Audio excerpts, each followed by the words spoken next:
Eh, Muy buenos días a todos, compañeros, a sus parlamentarios. En esta mañana voy a exponerles sobre la anatomía normal de la cavidad peritoneal. Es un recuerdo anatómico, pero en esta ocasión evaluada mediante la modalidad de tomografía. Y como veremos, pues es de gran utilidad para la orientación. Voy a iniciar mencionando que la clase está diseñada de la siguiente forma. Voy a iniciar hablando sobre la embriología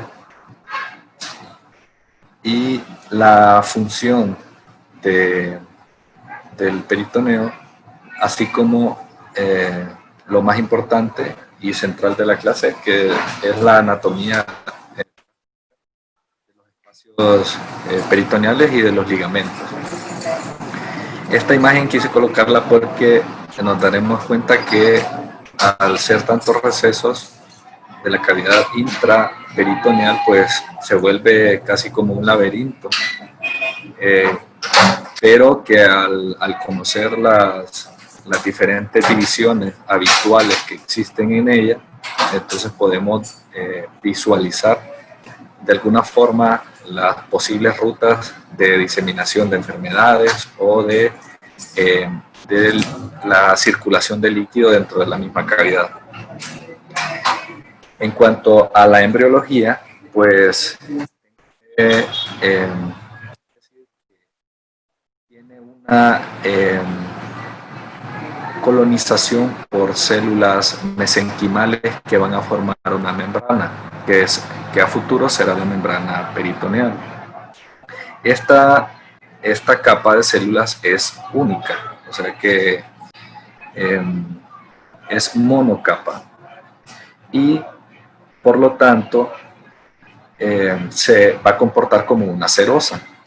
Podemos ver acá que el intestino primitivo también empieza a desarrollarse para esa misma época, y podemos localizar que hay dos estructuras principales. Una de ellas es el mesenterio dorsal y el otro es el mesenterio ventral. El mesenterio ventral se va a fusionar a nivel de la línea media y lo único que va a quedar prácticamente de él será el ligamento falciforme como un vestigio. Sin embargo, el mesenterio dorsal es de gran importancia porque de él prácticamente va a derivar todo lo que será el mesenterio del intestino delgado, el mesenterio del sigmoides y todas las demás estructuras o mesos que conocemos. A medida el embrión se va desarrollando y el proceso de organogénesis se va llevando a cabo, podemos ver cómo del tabique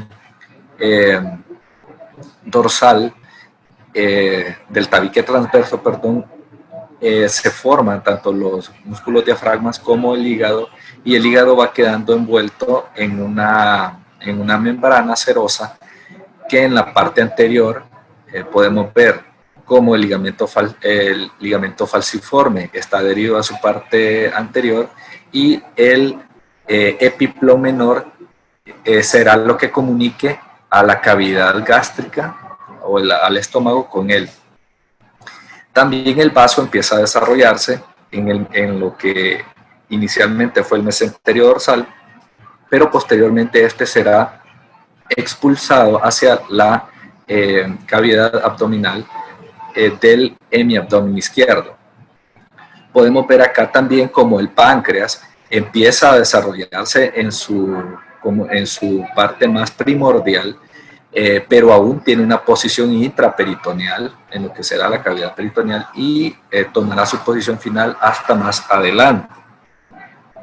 A medida que sigue el desarrollo y el intestino sigue girando a favor de las manecillas del reloj, pues lo que será el peritoneo, tanto visceral como parietal, van tomando sus posiciones como será en el adulto.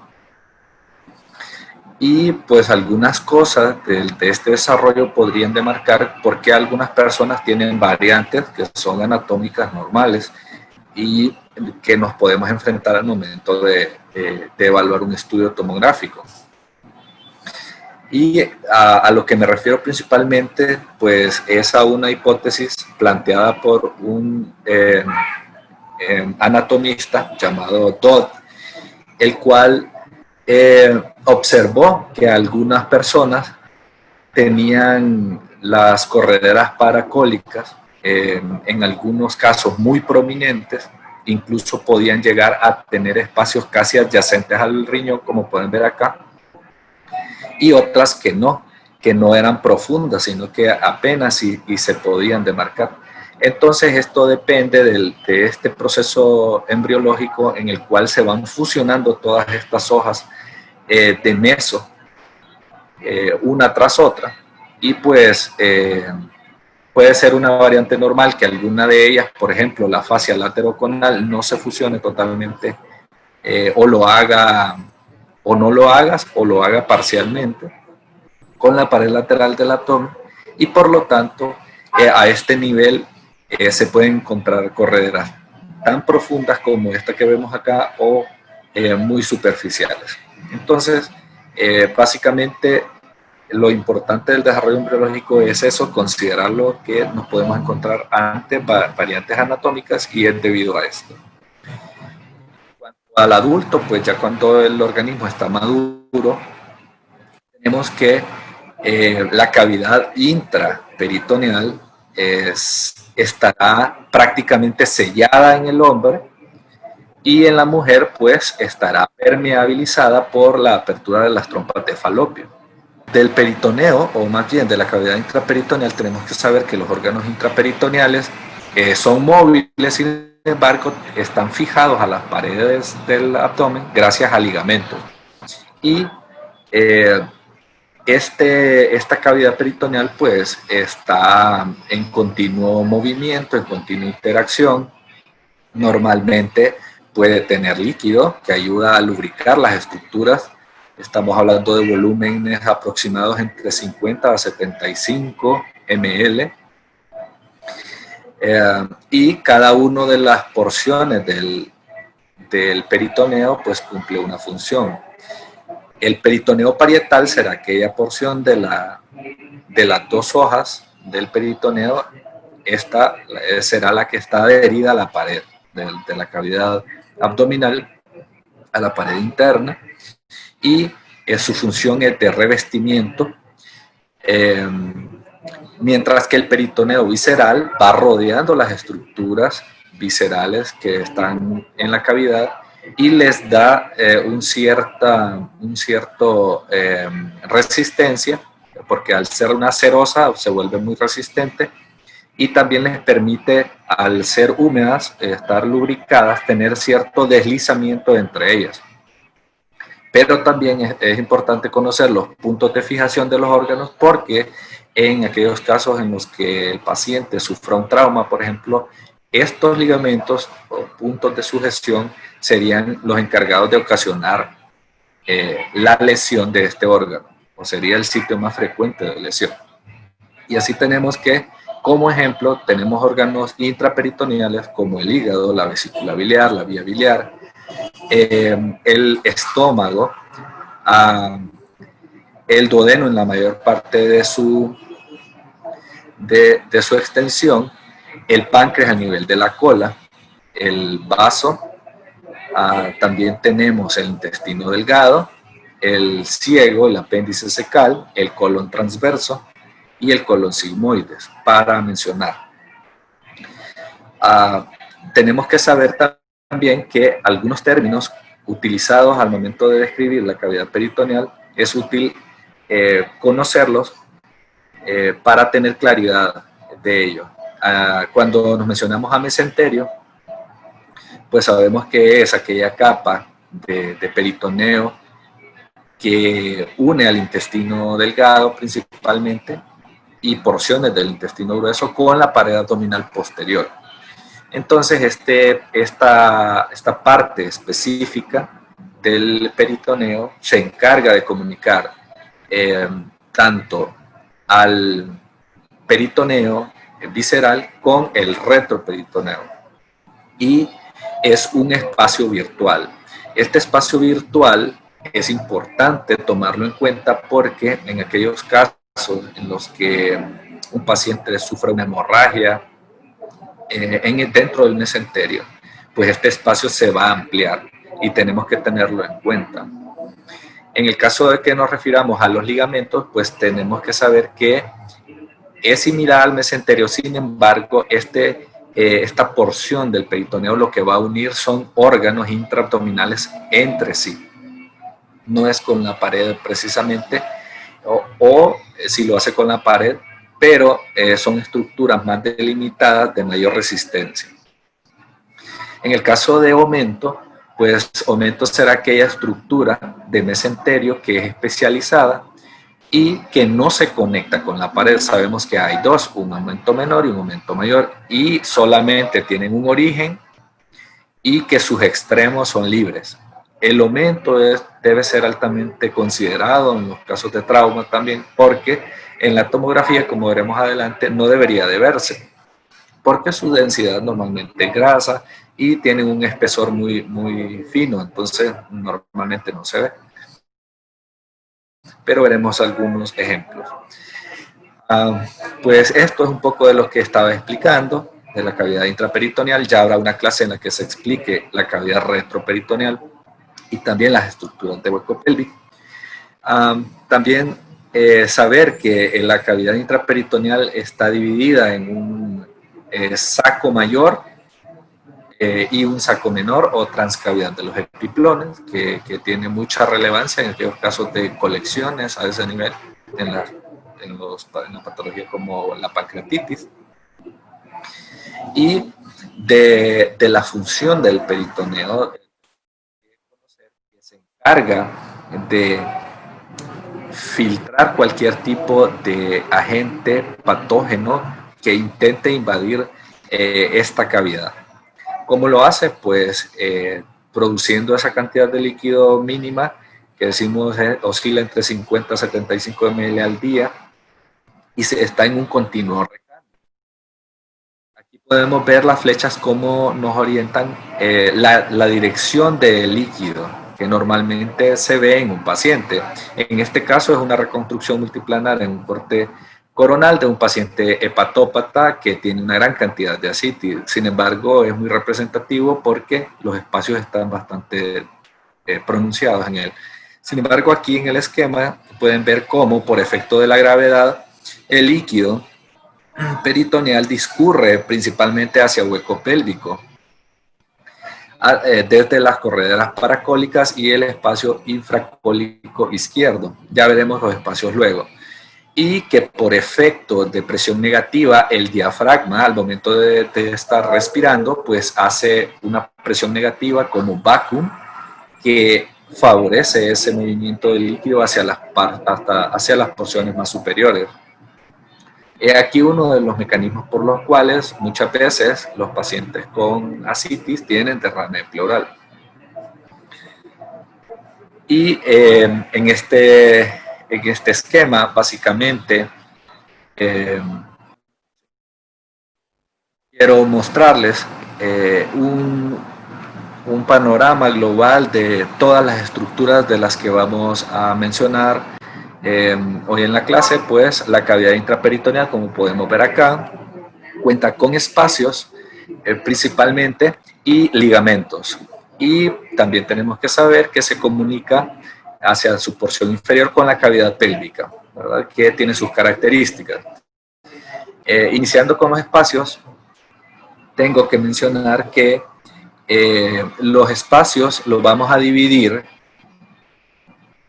inicialmente en espacios supra e infracólicos. ¿Qué nos divide esto? La estructura que nos va a dividir esto es el colon transverso con su meso. Una vez dicho esto, tenemos que saber que los espacios supracólicos cuentan con los espacios que componen el espacio perihepático y el saco omental o saco menor o transcavidad de los epiplones. ¿Qué espacios componen el espacio perihepático? Bien, tenemos prácticamente 4 espacios. ¿Qué espacios son? El espacio sufrénico derecho y sufrénico izquierdo. Sufrénico o subdiafragmático son sinónimos. Y en los casos de los espacios subhepáticos, derecho e izquierdo, estos van a comunicarse tanto por la parte inferior como posterior y anterior, o sea que rodean al órgano de forma tridimensional. En el caso de los espacios infracólicos, tenemos que saber que hay un espacio infracólico derecho y un espacio infracólico izquierdo. ¿Qué estructura delimita estos dos espacios? Lo hace el mesenterio del intestino delgado. El mesenterio del intestino delgado tiene su punto de fijación superior en el hemiabdomen izquierdo, a nivel del ángulo de Treitz. Este es un punto anatómico de referencia muy importante, ya que nos orienta hacia la dirección normal que debería tener el duodeno y la porción inicial del yeyuno. En aquellos casos de mal rotación, el intestino delgado no hará esta evolución, sino que lo hará hacia el lado derecho. Entonces, son datos que nos pueden orientar desde una fluoroscopía hasta la tomografía. Y los espacios pericólicos, pues serán aquellos espacios conocidos como correderas paracólicas, pericólicos o pericolónicos, son sinónimos. En el caso de la cavidad pélvica, pues este espacio, si bien se considera un espacio aparte de la cavidad intraabdominal, sabemos que está comunicada con ella y que procesos patológicos originados en ella o originados en la porción superior se pueden trasladar fácilmente. La anatomía de la cavidad pélvica pues va a ser estudiada de la siguiente forma. Tendrá una cavidad anterior y una cavidad posterior. La cavidad anterior no varía de acuerdo al sexo. Ahí podemos encontrar los siguientes espacios o recesos. La fosa supravesical será aquel espacio que está superior a la vejiga y posterior a la pared abdominal, y que lateralmente está delimitada por los vestigios de las arterias umbilicales. A nivel de la línea media de esta fosa supravesical es posible visualizar a veces vestigios del urraco. Y lateralmente a la fosa supravesical están las fosas inguinales mediales. Las fosas inguinales mediales son delimitadas lateralmente por los vasos epigástricos inferiores. ¿Cuál es la relevancia de esta fosa? Bueno, aquí es donde se producen y protruyen las hernias inguinales directas. Y en el caso de las fosas inguinales laterales, pues serán aquellas que están laterales a los vasos epigástricos inferiores. Y es por acá donde protruyen las hernias inguinales indirectas, que son las más frecuentes. En cuanto a la cavidad posterior del hueco pélvico, pues va a variar si se trata de una mujer o un hombre. En el caso de las mujeres tenemos que podemos tener los siguientes espacios. El espacio vésico-uterino, sabemos que es el espacio entre la vejiga y el útero. Las fosas ováricas, denominadas así por algunos autores, el espacio que rodea al ovario. Y los espacios pararrectales, tanto derecho como izquierdo. Y por último, el receso recto uterino o fondo de saco. En cambio, en el hombre vemos que el espacio es más reducido y por lo tanto tenemos menos recesos. Únicamente encontramos el receso recto vesical y los espacios pararrectales, tanto derecho como izquierdo. Una vez que he mencionado esto de los espacios, pues también quiero mencionarles los ligamentos que pueden ser evaluados o debemos conocer de la cavidad intraabdominal. La mayoría de ligamentos no se observan en condiciones fisiológicas normales, porque son muy delgados, son muy finos, tienen densidad grasa y por lo tanto no se van a visualizar. Sin embargo, cuando hay acumulación de líquido, pues entonces ahí es donde tornan relevancia, o cuando hay metástasis de un tumor que tiene propagación por continuidad y está invadiendo esos ligamentos, como lo vimos en los ejemplos de la clase de estómago. Y también mencionar que los espacios intraabdominales pues son espacios virtuales que no van a estar presentes o visibles en los pacientes sanos. Siempre van a ser obvios cuando hay acumulación de líquidos u otra sustancia en la cavidad intraabdominal. En cuanto a los ligamentos, el ligamento coronario y triangular, sabemos que son elementos de fijación del hígado, de su porción superior posterior, y que lo fijan, en el caso de los ligamentos triangulares, fijan el lóbulo hepático derecho a la pared abdominal. Y el ligamento coronario, pues, es una extensión de ellos. Perdón. Los ligamentos triangulares dejan una porción abierta de la cara posterior del hígado. A esta se le conoce como la cara desnuda del hígado. Esta parte es muy importante porque prácticamente procesos del hueco pélvico podrían, y del retroperitoneo, podrían ascender hacia esta porción del hígado y llegar a la cavidad abdominal e incluso comunicarse con el mediastino. En el caso del ligamento falciforme, sabemos que se trata de un vestigio que se continúa con el ligamento redondo, que es el vestigio de la vena umbilical, y que se comunica a nivel de la cicatriz umbilical.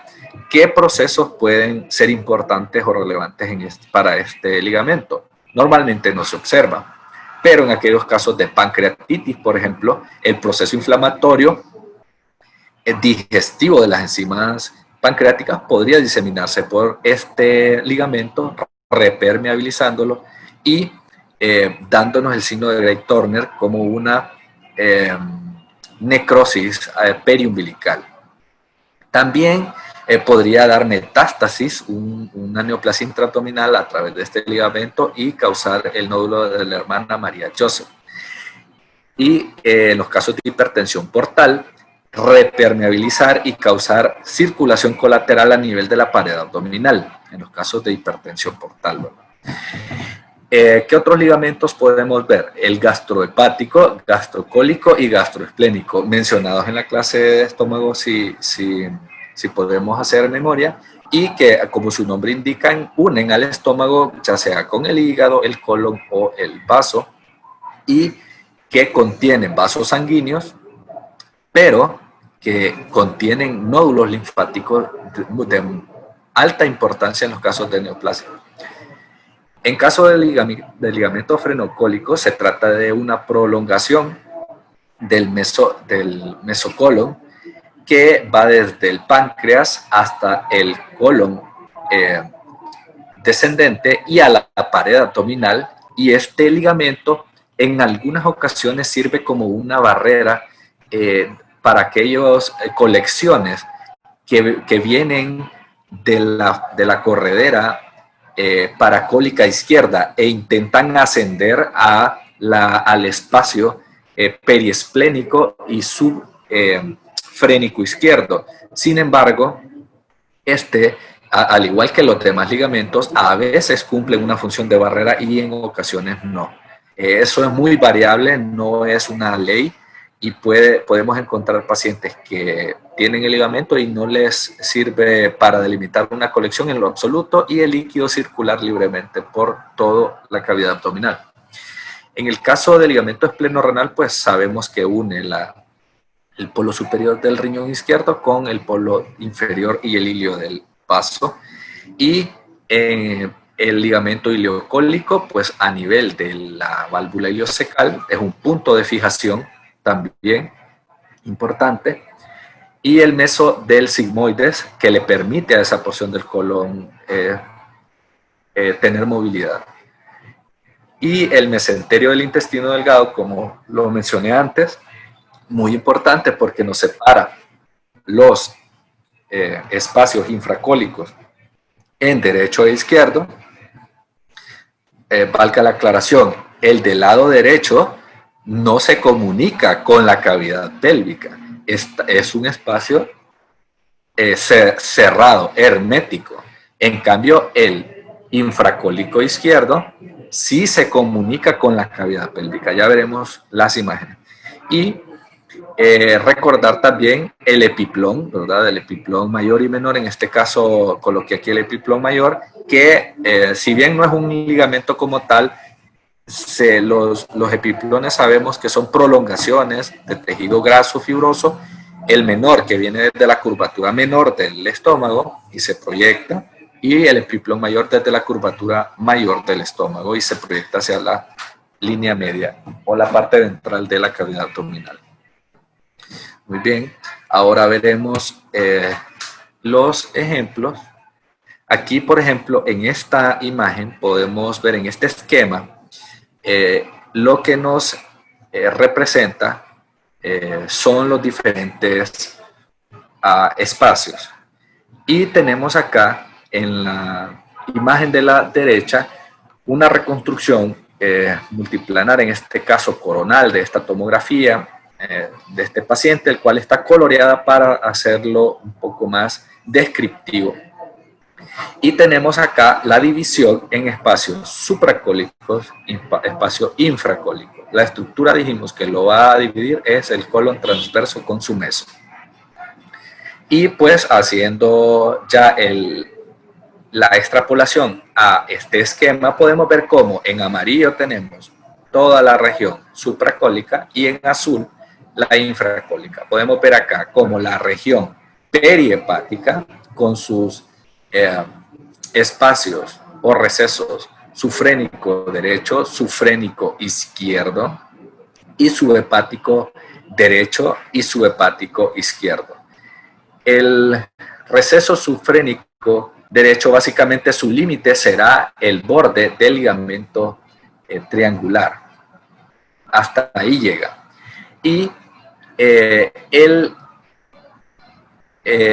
espacio sufrénico izquierdo pues continuará del otro lado a nivel de este borde del ligamento triangular y ligamento falciforme que se encuentra a este nivel más o menos hacia la cavidad del hemiabdomen izquierdo por debajo de los diafragmas.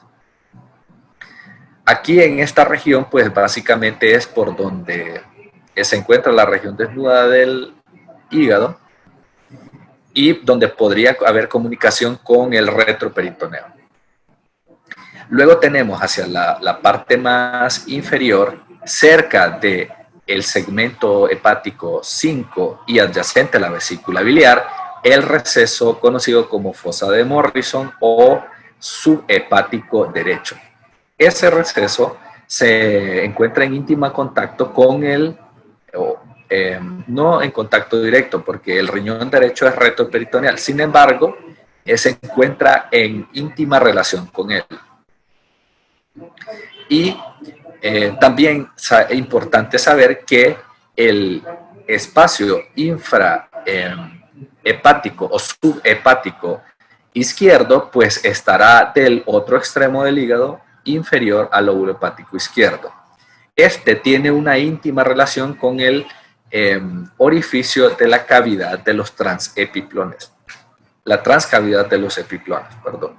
Sitio importante que está en íntimo contacto con la curvatura menor del estómago y la cara anterior del páncreas.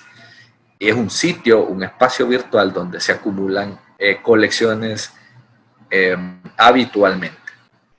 Y podemos ver cómo luego continuamos con el espacio subdiafragmático izquierdo y continuamos hacia lo que será el espacio pericólico de este lado izquierdo y del contralateral derecho.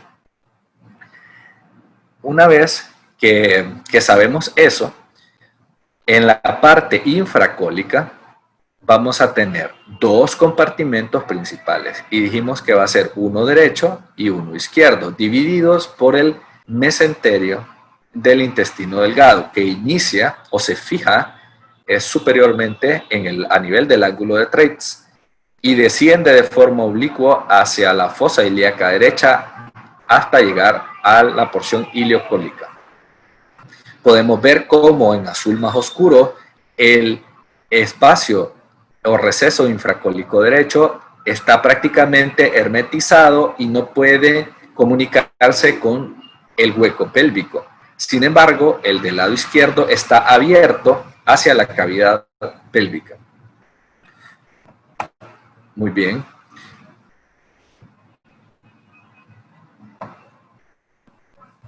Podemos ver acá en esta reconstrucción multiplanar en corte coronal como en esta tomografía con contraste de este paciente, el mismo ejemplo anterior, un paciente cirrótico, que podemos ver tiene estigmas de hipertensión portal y que lo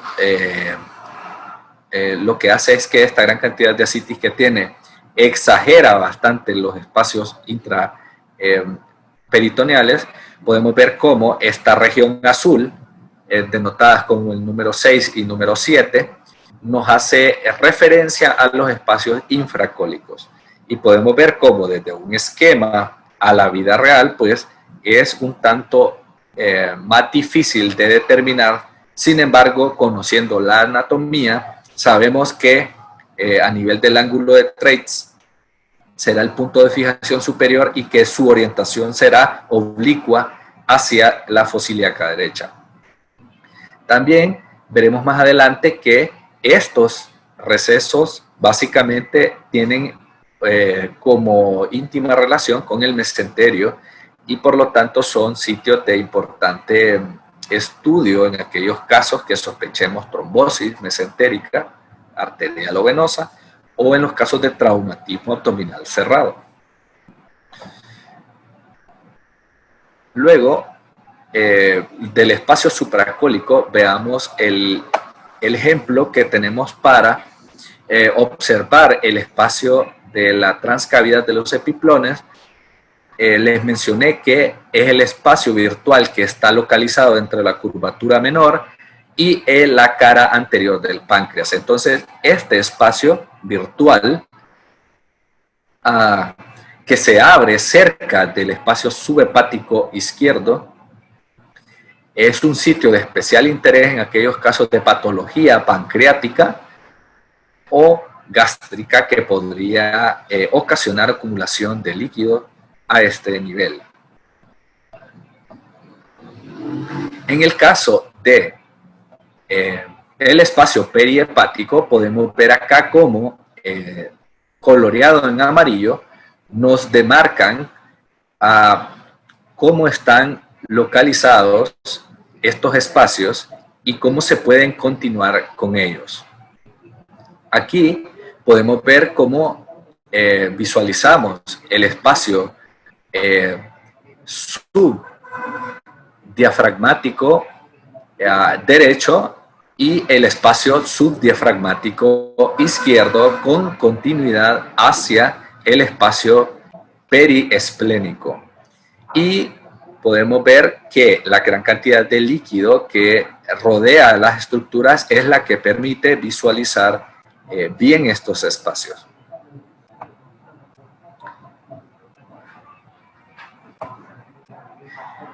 Aquí en esta imagen tomográfica, tanto en corte axial y la reconstrucción coronal, en una fase contrastada, podemos observar en este mismo paciente que la acumulación de líquido permite delimitar perfectamente el espacio subhepático del lado derecho o fosa de Morrison. Y como mencioné antes, este espacio nos sirve de referencia el íntimo relación con el segmento 5 hacia la vesícula biliar y el riñón derecho. Se dice que la visualización de este espacio nos sugiere que la cantidad mínima de líquido que está acumulada es de 500 ml o más. Por lo tanto, Aunque la cantidad sea laminar en este receso, podría tratarse de una colección de importante volumen. Muy bien. En cuanto a los ligamentos, una vez que hemos enunciado los espacios intraabdominales, es importante conocer que los ligamentos también tienen su localización normal y que son los sitios donde podríamos llegar a verlos en caso de que el paciente presente patología que así lo permita.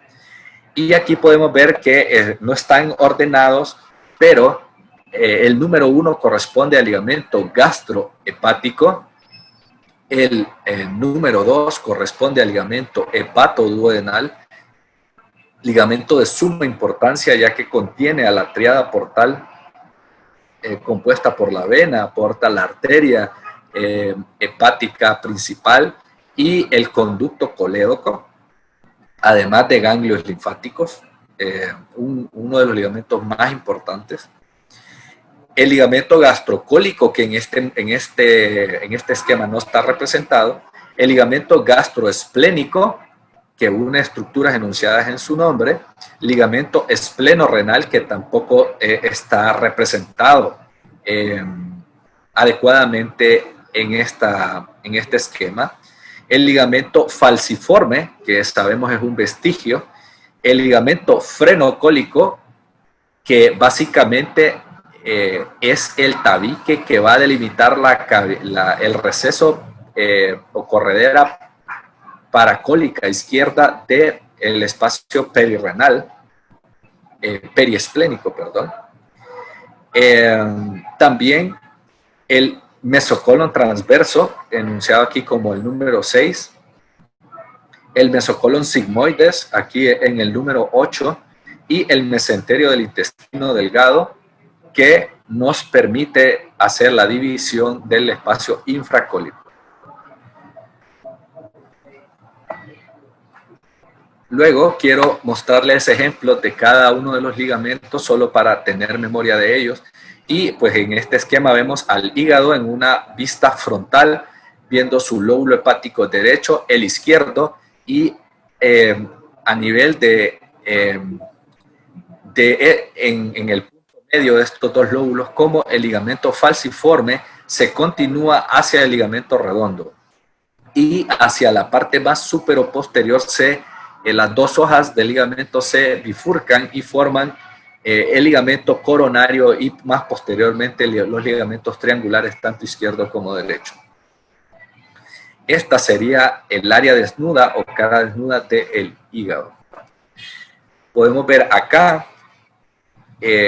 un ejemplo de tomografía cómo el ligamento falciforme se vuelve visible gracias a la gran cantidad de líquido libre que hay en este paciente. Podemos ver acá ejemplos de los ligamentos gastrohepático y hepatoduodenal. En el caso del ligamento hepatoduodenal, pues la referencia anatómica será la vena porta. Y en el caso del ligamento gastrohepático, la referencia será la arteria gástrica izquierda.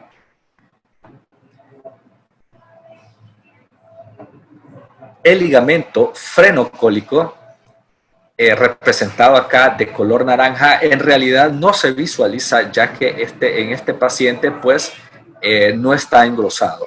Y podemos ver cómo el líquido libre, sin importar la presencia del ligamento, puede comunicarse con la porción supracólica del abdomen. En cambio, en esta otra imagen lo que está coloreado es el mesocolon transverso, que nos hace la división de las cavidades en superior e inferior, como lo he dicho en repetidas ocasiones. Y en esta imagen está coloreado de naranja lo que corresponde al espacio ocupado por el mesenterio del intestino delgado. Y por lo tanto, toda esta área es de importante evaluación en aquellos casos de trauma, neoplasias o sospecha de trombosis, ya sea arterial o venosa. Es importante saber que característicamente la densidad normal de esta zona en las tomografías es densidad grasa y es homogénea. Aquí. Okay. Y en esta última imagen, en una reconstrucción sagital, podemos observar cómo está coloreado el ligamento o el mesocolon sigmoides, que está prácticamente alojado en el espacio presacro y que tiene densidad grasa homogénea característicamente. Podemos ver cómo se colorea de naranja también el ligamento gastroesplénico y el ligamento esplenorenal inferiormente. Dijimos que comunica el polo superior del riñón con el inferior del vaso y también aloja los vasos sanguíneos y linfáticos iliares del vaso. Muy bien. Ya para casi ir finalizando con la clase, en esta imagen, pues en el esquema podemos ver la posición en este esquema sagital del epiplón mayor. El epiplón mayor, como lo mencioné al inicio, como pueden ver acá, no se observa porque es muy fino y su densidad es grasa homogénea. Este es un paciente sano. Sin embargo, cuando y está coloreado en naranjo, pues su localización habitual. Sin embargo, cuando se engruesa, cuando sufre un engrosamiento el epiplón mayor, pues saltará a la vista. Y entonces esto debe hacernos pensar que un proceso patológico del abdomen está ocurriendo, ya sea un proceso neoplásico o en los casos de trauma es una estructura muy, muy importante de valorar por la posibilidad de formar un espacio entre las capas que lo conforman y alojar hematomas de gran volumen. Muy bien.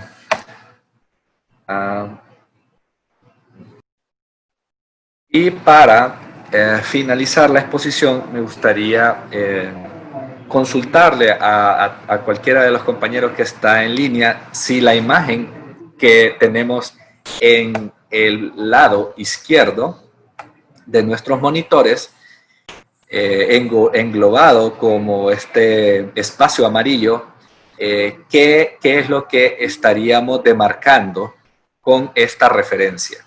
Cualquiera de los compañeros que quiera participar, me gustaría escuchar. El mesenterio del intestino delgado. Muchas gracias, Noeli. Recordar que dijimos que la densidad normal de esta porción será densidad grasa homogénea, ¿verdad? Entonces es importante tenerlo en cuenta. Y me gustaría escuchar a otro compañero mencionar lo que estoy demarcando con estos colores azul y borde amarillo en esta reconstrucción coronal.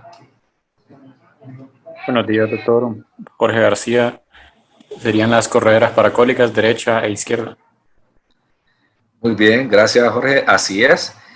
Recordar que las correderas paracólicas son espacios virtuales que comunican la porción supracólica con el hueco pélvico y que procesos tanto inferiores como superiores pueden discurrir por ellas y comunicarse. Recordar que no necesariamente los ligamentos van a servir de barreras en todos los pacientes. Sin embargo, tenemos que tener las referencias anatómicas para saber explicar por qué algunas colecciones no se propagan en ciertos espacios y otras sí. Y para finalizar, me gustaría que alguno de los compañeros identificara este receso coloreado de amarillo. Bueno, doctor, es el espacio de Morrison. Muy bien, Pedro, ¿verdad? Sí, Pedro. Sí, muchas gracias, Pedro. Así es, el espacio subhepático derecho o Morrison sabemos que es un espacio altamente importante para la evaluación del líquido libre en cavidad abdominal, principalmente en los pacientes con historia de trauma. Y recordar que la visualización de una pequeña cantidad de líquido aquí nos está sugiriendo que es una cantidad mayor la que en realidad hay. Por eso muchas veces no es conveniente hacer estimaciones o menospreciar el hecho de que el líquido sea laminar en este receso. Y por último, me gustaría que otro compañero identificara esta imagen remarcada en rojo. Transverso. Ah, perdón, no te había escuchado bien. Sí, muchas gracias, Noé. Así es, el mesocolon transverso.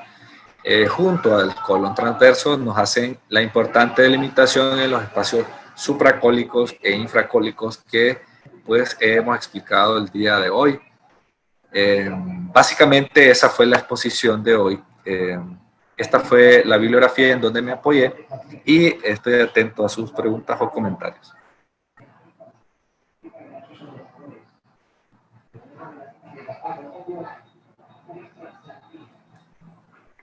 Hola Edgar, buenos días.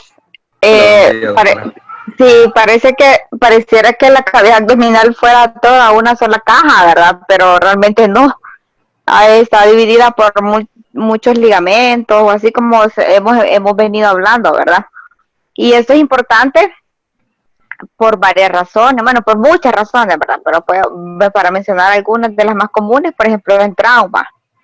Para ver, Sí. por ejemplo, la distribución de líquido o para al menos sospechar cuando uno ve, estoy viendo líquido en tal lugar, pero veo más en este, entonces estoy sospechando que el origen sea este. O si ya estoy viendo líquido en el espacio esplenorenal, quiere decir que rebasó el ligamento, entonces quiere decir que hay más cantidad de líquido de lo que yo esperaba. O también cuando en el caso de las diseminaciones tumorales o en el caso de la carcinomatosis, también justamente siguen esa misma dirección, ese mismo recorrido que sigue el líquido, siguen la misma dirección los implantes. Las colecciones también, de todos esos mismos lugares hay que irlos a buscar. Hay un punto que a veces se me olvida buscar, que usted lo mencionó, las transcavidades de los epiplones, que es un espacio pequeño y que está ahí medio escondidito entre el epigastrio y el mesogastrio, que siempre es bueno cuando hay sospecha de colecciones intraabdominales, darle una buscadita por ahí. Sí. También es importante para el cirujano, por ejemplo, establecer si cualquier cosa, un tumor, una lesión, es peritoneal o es retroperitoneal, porque el abordaje para ellos es importante, pues, y a veces ellos pueden ver las imágenes en tomografía, pero ellos no pueden a veces establecer esa diferencia, si es intraperitoneal o retroperitoneal, y sí, realmente un repaso anatómico que creo que no está de más siempre tenerlo en cuenta. Muchas gracias por la clase, Edgar. Sí, gracias, doctora, por su observación. Y sí, bastante importante todo lo que hemos mencionado. Y esta imagen, la última que estaba poniendo, quería hacer mención que la literatura menciona que normalmente las correderas paracólicas tienen un predominio y tiende a ser la del lado derecho la que predomina sobre la izquierda. Y en este caso específico, este paciente, como pueden ver aquí, tiene correderas bien prominentes. Entonces él tiene una de las variantes normales. Incluso casi que llega como aquí al riñón, ¿verdad? Parece que le hubiera disecado ahí, pero sin embargo es algo esperado. Y pues básicamente eso. Agradezco la participación de los demás compañeros. Sí. Gracias por todo el detalle que nos brindaste. Ahorita que tanto hemos discutido en las clases que debemos ser cada vez más finos porque es parte de nuestra formación, no solo es saber identificar patologías, sino dar detalle fino que de alguna u otra forma puede modificar el curso del diagnóstico y manejo del paciente.